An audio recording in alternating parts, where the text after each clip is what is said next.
দীর্ঘ 17 বছর যারা ভোট দিতে পারেন নাই, আবার অনেকে আছেন ভোট কিভাবে দেয় এটা ভুলেই গেছেন।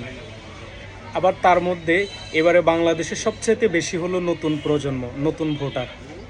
তো ভোট কিভাবে দিতে হবে, কেন্দ্রের মধ্যে আপনি কিভাবে ভোট দিবেন, আপনার ভোটটি কিভাবে দিলে পচে যাবে না, এই ভিডিওটি ভালো করে।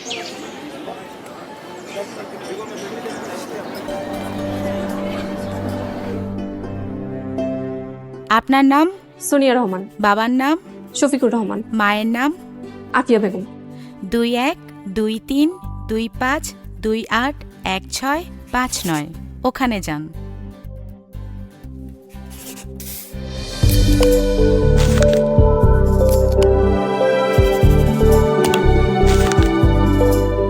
এটি গণভোটের, এটি জাতীয় সংসদ নির্বাচনের।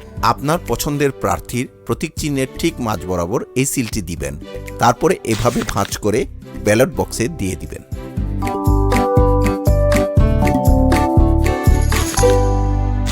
সঠিক ভোট শুধু দায়িত্ব নয়, এটি দেশের প্রতি আপনার আমার অঙ্গীকার। জনস্বার্থে বাংলাদেশ নির্বাচন কমিশন। তো সকলের কাছে এই ভিডিওটি শেয়ার করে দিন। ভোটের কিন্তু আর মাত্র একদিন মাঝখান দিয়ে বাকি। তো দ্রুত ভিডিওটি শেয়ার করে দিন, যেন কারো একটা ভোটও পচে না যায়, যেন সবাই বুঝতে পারে কিভাবে ভোট দিতে হবে, কিভাবে কাগজ ভাঁজ করতে হবে।